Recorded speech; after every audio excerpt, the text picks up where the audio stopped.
Hello बच्चों, स्वागत है आप सभी का आपके अपने YouTube चैनल राजेश गुरुजी। तो हम कर रहे थे मॉडल नंबर 7, जिसमें हमने क्वेश्चन नंबर 12 तक कर लिए। आज स्टार्ट करेंगे हम क्वेश्चन नंबर 13 से। तो देखिए क्वेश्चन नंबर 13, तो एक श्रेणी दी हुई है। इस श्रेणी में हमें इस खाली स्थान में क्या आएगा वो बताना है। तो देखो पहले श्रेणी को देख लेते हैं कि श्रेणी में है क्या क्या पैटर्न बन रहा है इसमें। तो देखो 3 से अगला है 6, तो ये 3 गुना हो गया। अब 6 से 5 पर गए तो इसमें से एक कम हो गया। फिर देखिए 5 से 15 पर जाएंगे तो ये फिर से 3 गुना हो गया। और 15 से 14 ये 42 ये 41, तो यहां पर फिर से एक कम हो गया। यहां फिर से 3 गुना, यहां पर फिर से एक कम। तो आपको समझ में आ गया हो गया कि पहले तो हमें 3 गुना करना है, फिर एक कम करना है, फिर 3 गुना, फिर एक कम, फिर 3 गुना, फिर एक कम। तो एक कम अब यहां पर होगा 3 गुना, तो 41 को हमें 3 से गुणा करना है। और 41 को 3 से गुणा करेंगे तो कितने आएंगे? 41 को 3 से गुणा करेंगे तो 123, और 123 में से एक कम करेंगे तो आएगा 122। तो ऑप्शन नंबर 20 का सही हो जाएगा। ठीक है, अगला देखिए। नीचे दिए गए प्रश्न में कुछ असंगति योगफल दिया गया है, ये किसी विशिष्ट नियमानुसार सही है। अंतिम रिक्त स्थान की पूर्ति करनी है। देखो 8 और 5 को जोड़ेंगे तो आना तो चाहिए था 13, लेकिन लिखा क्या है यहाँ पर 17। तो ये कितना अधिक है? 4 अधिक है। 9 को और 6, 9 और 6 दोनों को जोड़ेंगे तो कितने आएंगे? 15। कितने आएंगे? 15। लेकिन 19 लिखा हुआ है तो ये 4 अधिक है। 10 और 6 जोड़ेंगे तो कितने आने चाहिए थे? 16 आने चाहिए थे, लेकिन यहाँ पर 4 अधिक है। यानी कि इनसे ये जो रियल जो योग होगा उस योग से 4 अधिक लिखना है हमें यहाँ पर। ठीक है, तो यहाँ पर देखो 11 और 7 को जोड़ेंगे तो कितने आएंगे? 18। 18 में अब 4 जोड़ेंगे तो कितने आएंगे? 22। तो यहाँ पर कितना आएगा? 22 आएगा। तो ऑप्शन 20 का सही हो जाएगा। ठीक है, नेक्स्ट देखिए। एक बाग में काम करने वाले पुरुषों और स्त्रियों की संख्या का हमें अनुपात दे रखा है। पुरुषों और स्त्रियों की कुल संख्या दे रखी है हमें 165, और पुरुषों की हमें संख्या बतानी है। देखो पुरुषों की हमें संख्या बतानी है, तो पुरुषों और स्त्रियों की कुल संख्या दे रखी है हमें 165। ये तो रियल संख्या है। और अनुपात की संख्या कितनी है? 3:2। तो पुरुषों और स्त्रियों दोनों को जोड़ेंगे तो कितने आएंगे? 5। और वैसे कितने हैं? 165, और अनुपात को जोड़ने पर कितने हैं? 5। अब जो भी पूछा है उससे गुणा कर देंगे। तो पुरुषों की संख्या पूछी है तो पुरुषों का अनुपात कौन सा हो जाएगा? पुरुषों का अनुपात है 3, तो 3 से इसको गुणा कर देंगे। तो इसमें हमें पुरुषों की संख्या प्राप्त हो जाएगी। तो पुरुष हमें प्राप्त हो जाएंगे। जो कट रहा है उसे काट देंगे तो 5 एकम 5, 5 ती 15, एक बच गया, और 5 ती 15। 33 को 3 से गुणा करेंगे तो 99। ऑप्शन सी सही हो जाएगा। ठीक है, नेक्स्ट देखिए। एक मकान का किराया 300 रुपए प्रति माह था। किराए में 8% की वृद्धि हुई तो मकान का किराया कितने रुपए प्रति माह हो गया? देखो मकान का किराया कितना था? 300 रुपए प्रति महीना था। तो किराए में 8% की वृद्धि हो गई, यानी कि ये जो 300 था उसका 8% बढ़ गया। तो 8% इसका कितना होगा? 2 जीरो से 2 जीरो, तो 8 ती 24। तो किराए में कितनी वृद्धि हो गई? 24 रुपए की। 24 रुपए की वृद्धि हो गई। तो अब कितना किराया हो गया? 300 प्लस 24 बराबर 324 रुपए। तो अब उसे किराया कितना देना होगा? 324 रुपए। ऑप्शन 20 का सही हो जाएगा। नेक्स्ट देखिए। 3.5 इंटू 0.01, इसको हमें गुणा करना है। देखो कितने अंक छोड़ के पॉइंट है? एक अंक, तो 1 जीरो। कितने अंक छोड़कर? 2 अंक, तो 2 जीरो। अब 35 को 1 से गुणा करेंगे तो कितना आएंगे? 35 आएगा, और नीचे 3 जीरो, तो कितने अंक छोड़ करके पॉइंट लगाने हैं? 3 अंक छोड़ के पॉइंट लगाने हैं, 0.035। ये देखिए कौन से ऑप्शन में है? ऑप्शन सी इसका सही हो जाएगा। ठीक है, नेक्स्ट देखिए, राकेश ने पहली इनिंग में 65 और दूसरी इनिंग में 75 रन बनाए, तो राकेश द्वारा बनाए गए रनों का औसत बताना हमें। तो देखो, पहली इनिंग में तो बनाए हैं इसने 65 और दूसरी इनिंग में बनाए हैं 75, तो औसत का फॉर्मूला क्या होता है? राशियों का योग बटावा राशियों की संख्या। तो यहाँ राशियों की संख्या कितनी हो जाएगी?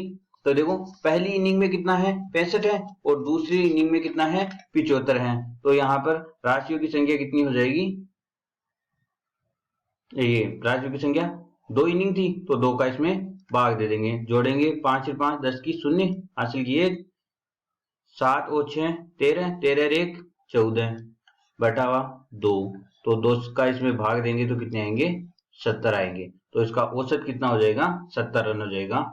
ऑप्शन बी इसका सही हो जाएगा। ठीक है, नेक्स्ट देखिए, अब देखो इन्हें जोड़ना है, 6 प्लस 6 भाग 6 प्लस 7 प्लस 7 डिवाइड बाई 7। देखो, पहले हमें क्या करना है? भाग करना है, तो 6 का 6 में भाग देंगे तो कितनी बार? एक बार, प्लस 7 और 7 का 7 में भाग देंगे तो 1। अब इनको जोड़ लेंगे, 6 और 1 7, 7 और 1 8, और 8 और 7 15। तो ऑप्शन सी इसका सही हो जाएगा। ठीक है, नेक्स्ट, अब देखो वही रूल, पहले ऊपर वाली संख्या कॉल करेंगे और ऊपर वाली संख्या में भी पहले भाग कॉल करेंगे। तो देखो, 4 प्लस 44 में हम 4 का भाग देंगे तो 11 बार जाएगा, डिवाइड बाई, अब देखो पहले ब्रैकेट कॉल करेंगे, 44 में 4 जोड़ेंगे तो 48, और ये भाग 4, 11 में 4 जोड़ेंगे तो 15 बटावा, अब 4 का भाग देना में 48 में तो कितनी बार जाएगा? 4 एकम 4, 4 दूनी 8, तो 15 बटावा 12, जो करता है उसे काट देंगे, तो इसमें जाएगा 3 का भाग, 3 का जाएगा 3 पंजे 15, 3 चौक 12, तो हमारे पास में आया 5 बटावा 4, और यही हमारा आंसर हो जाएगा। ऑप्शन 20 का सही हो जाएगा। ठीक है, नेक्स्ट देखिए, एक व्यक्ति ने 3 वर्ष के लिए 3000 रुपए साधारण ब्याज पर 9% वार्षिक ब्याज की दर से उधार लिए। देखो, लेकिन उसने 2 वर्ष के पश्चात ही उसने 3000 रुपए नगद और एक मेज दे करके चुकता कर दिया, उधार जो है वो चुकता कर दिया। तो यहाँ पर हमें मेज का मूल्य बताना है, तो मेज का मूल्य बताने से पहले हमें ब्याज ज्ञात करना होगा। देखो, उधार लिए थे 3 वर्ष के लिए, लेकिन रखा कितने दिन? 2 वर्ष के लिए, तो हमें ब्याज 2 वर्ष के लिए ज्ञात करना होगा। तो 3000 रुपए मूलधन इंटू दर इंटू समय 2 वर्ष ही लेना है, क्योंकि 2 वर्ष के बाद में उसने दे दिया था, बटा 100। 2 बिंदु से 2 बिंदु कैंसिल, 9 दूना 18 और 18 3 54 और 1 जीरो, 540 रुपए। अब देखो ये क्या कह रहा है कि उसने 3000 रुपए नगद और एक मेज दे दी। 3000 रुपए नगद और एक मेज, एक मेज,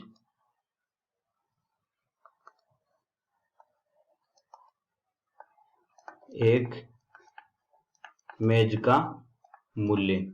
अब देखो, ये तो ब्याज आ गया हमारे पास में, तो इसका मिश्र धन कितना हो जाएगा? इसका मिश्र धन हो गया हमारे पास में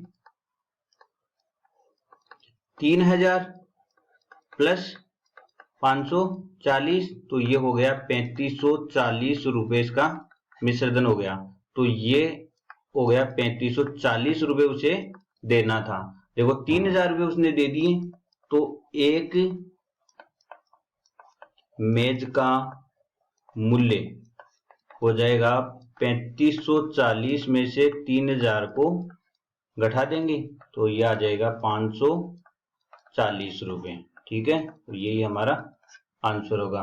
तो ये हो जाएगा ऑप्शन सी सही हो जाएगा। ठीक है, नेक्स्ट देखिए, एक कमरे की लंबाई, चौड़ाई और ऊंचाई हमें दे रखी है। बड़ी से बड़ी टेप की लंबाई ज्ञात कीजिए जो तीनों विमाओं को पूर्णतया माप सके। ठीक है, तो हमें पूर्णतया माप सके यानी कि देखो क्या बात कर रहा है, बड़ी से बड़ी संख्या, और बड़ी से बड़ी संख्या की बात कर रहा है, तो हमें क्या ज्ञात करना है, यहाँ पर में से ज्ञात करना होगा। तो देखो में से ज्ञात करना होगा, तो ये तो है हमारे पास में 825, ये 8.25 मीटर है। अब इसको सेंटीमीटर में बदलेंगे तो 100 से गुणा करेंगे, और 100 से गुणा करेंगे तो ये हो जाएगा 825 सेंटीमीटर। इसी प्रकार 6.75 मीटर, इसको हम सेंटीमीटर में बदलेंगे तो 675 सेंटीमीटर। और इसी प्रकार 4.50 मीटर, इसको सेंटीमीटर में बदलेंगे तो 450 सेंटीमीटर। ठीक है, अब पहले इसको करेंगे 825, तो 825 पहले देंगे इसमें 5 का भाग, तो 5 एकम 5 बच गए 3, 5 ही गए 30, 2 बच गए, पचम 25, फिर से 5 का जाएगा, 5 ती 15, 1 बच गया, फिर 5 ती 15, फिर अब जाएगा 3 का, 3 एकम 3, 3 एकम 3, अब 11 में 11 का। ठीक है, अब 675 का, तो वही पहले 5 का देंगे, 5 एकम 5, 5 ती 15, 2 बच गए, पचम 25, फिर से 5 का जाएगा, 5 दूनी 10, 3 बच गए, 5 सत्ते 35, अब जाएगा 3 का, 9 ती 27, 3 का, 3 तिया 9। ठीक है, अब इस पर 450 का जाएगा, 450 का करेंगे तो पहले 5 का, 5 नाम 45, 90, फिर 5 का, 5 एकम 5, बच के कितने 4, 5 अंटे 40, अब जाएगा 3 का, 3 6 18, अब फिर से 3 का, 3 दूनी 6, फिर 2 का एक बार। देखो 875 के टुकड़े तो हुए 5 इंटू 5 इंटू 3 इंटू 11, और 675 के टुकड़े हो जाएंगे 5 इंटू 5 इंटू 3 इंटू 3 इंटू 3, और 450 के हो जाएंगे 5 इंटू 5 इंटू 3 इंटू 3 इंटू 2। तो देखो वैसे हम क्या करते हैं, जोड़े बनाते हैं, एक जोड़ा तो ये बन गया 5 का, तो ये लिख लेते हैं यहाँ पर 5, फिर देखो 3 तीनों में है तो ये हो जाएगा 3 का, और जोड़ा 5, यहां पर 675, अच्छा ये यहां पर 5 है, तो ये एक 5 का और बन गया इंटू 5, और 5 5, ठीक है, तो इनको गुणा करेंगे तो पचम 25, 25 को 3 से गुणा करेंगे तो 75 सेंटीमीटर। 75 सेंटीमीटर ऑप्शन बी इसका सही हो जाएगा। नेक्स्ट देखिए, देखो ये एक सीरीज दी हुई है हमें, देखो 12 फिर 15, देखो 12 से 15 में जाएंगे तो +3, फिर 19 तो +4, फिर 24, फिर 30, तो इसमें जाएंगे तो +5, और इसमें जाएंगे तो +6, तो इससे नेक्स्ट वाली में जाएंगे तो +7, तो यानी कि 37, तो ऑप्शन सी सही हो जाएगा इसका। ठीक है, तो आज के लिए इतना ही।